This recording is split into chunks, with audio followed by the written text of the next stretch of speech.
Assalamualaikum warahmatullahi wabarakatuh. Perkenalkan, nama saya Siti Fatimah Tuzahro dengan NIM 12 Di sini saya akan menjawab pertanyaan filsafat Islam. Nah, soal yang pertama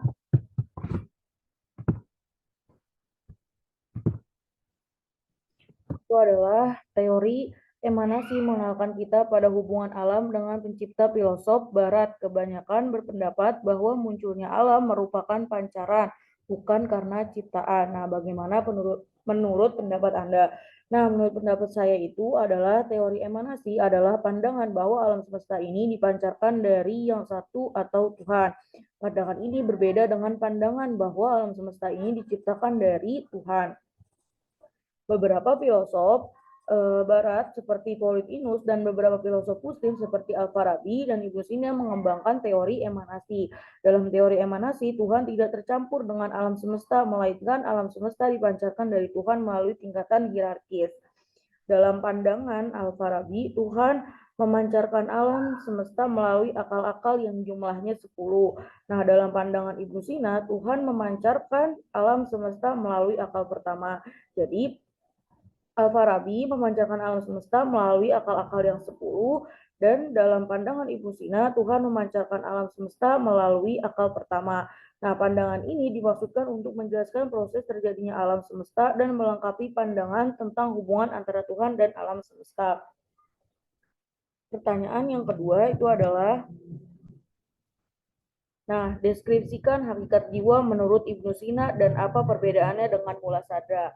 Nah, Ibnu Sina juga dikenal dengan Avicenna dan Mulasada adalah dua tokoh penting dalam sejarah pemikiran Islam yang memiliki pandangan berbeda mengenai hakikat jiwa. Nah, menurut Ibnu Sina, jiwa merupakan kesempurnaan awal bagi jasad, bersifat kekal dan memiliki tingkatan kebahagiaan dan kesengsaraan setelah berpisah dengan badan. Nah, menurut Ibnu Sina juga menyatakan bahwa jiwa bukanlah potret jasad, melainkan memiliki kesempurnaan yang lebih umum dan jauh lebih baik dari kesempurnaan Aristoteles.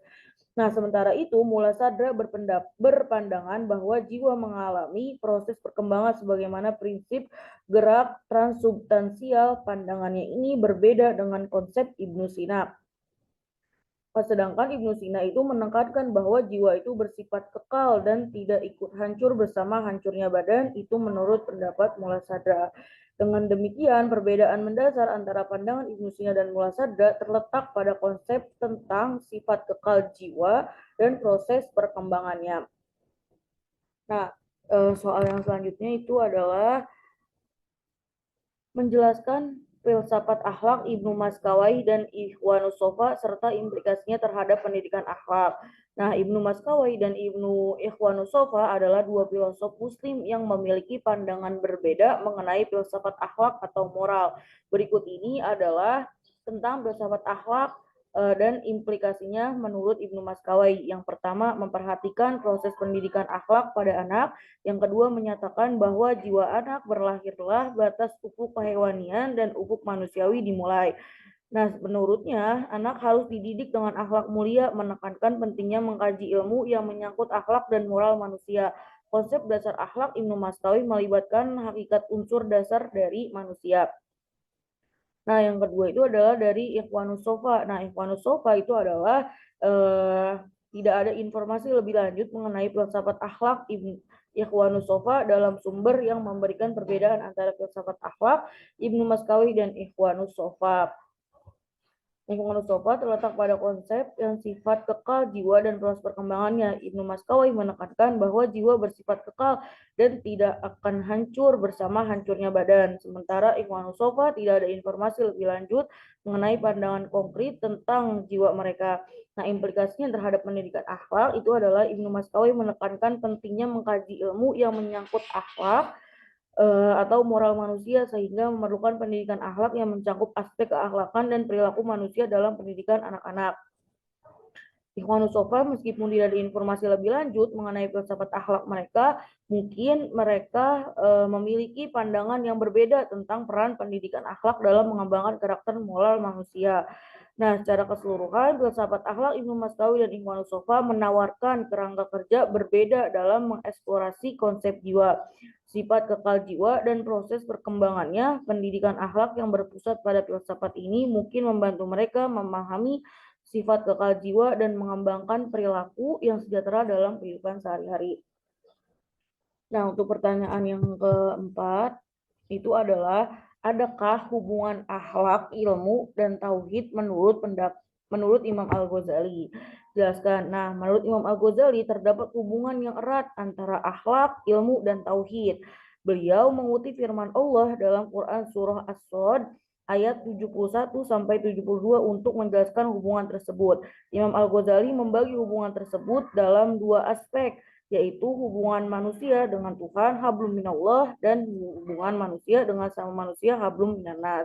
Implikasi dari pandangan Imam Al-Ghazali ini terhadap pendidikan akhlak adalah pentingnya memahami bahwa moral, ilmu, dan keyakinan akan keesaan Tuhan saling berkaitan. Dalam konteks pendidikan, hal ini menekankan bahwa pengembangan akhlak seseorang tidak dapat dipisahkan dari pemahaman akan ilmu dan tauhid. Nah, oleh karena itu, pendidikan akhlak haruslah mencakup aspek-aspek tersebut secara holistik, agar individu mampu mengembangkan moral yang kuat berdasarkan ilmu dan keyakinan akan keesaan Tuhan. Dengan demikian, menurut Imam Al-Ghazali, pemahaman akan akhlak, ilmu, dan tauhid merupakan fondasi yang penting dalam meningkatkan akhlak yang akan membantu individu yang berakhlak mulia dan bertanggung jawab dalam hubungannya dengan Tuhan maupun sama manusia. Nah, untuk soal yang terakhir itu adalah jelaskan secara singkat mind mapping makalah yang sudah Anda presentasikan. Nah, di sini saya menjelaskan tentang Ibnu Tufail. Nah, Ibnu Tufail ini adalah seorang pemikir dan filosof Islam, memiliki implikasi yang signifikan dalam bidang pendidikan. Beberapa pemikir telah mengaitkan pemikiran Ibnu Tufail dengan konsep-konsep pendidikan seperti rasionalisme, sumber pengetahuan, dan metode perolehan pengetahuan. Pemikiran Ibnu Tufail, terutama yang terwujud dalam karyanya Hai Ibnu Yaqzan, menyoroti pentingnya akal dalam memahami kebenaran dan mengembangkan pengetahuan. Hal ini memiliki implikasi dalam pengembangan kurikulum pendidikan yang menekankan pada peran akal dan rasionalitas. Selain itu, konsep pemikiran Ibnu Tufail juga dapat dihubungkan dengan konsep-konsep pendidikan Islam seperti sumber pengetahuan dan metode perolehan pengetahuan yang dapat menjadi landasan bagi pengembangan pendidikan Islam yang lebih inklusif dan progresif. Dengan demikian, pemikiran Ibnu Tufail memiliki dampak yang luas dalam pengembangan teori dan praktek pendidikan, terutama dalam konteks pendidikan. Mungkin hanya itu yang dapat saya jawab. Cukup sekian. Assalamualaikum warahmatullahi wabarakatuh.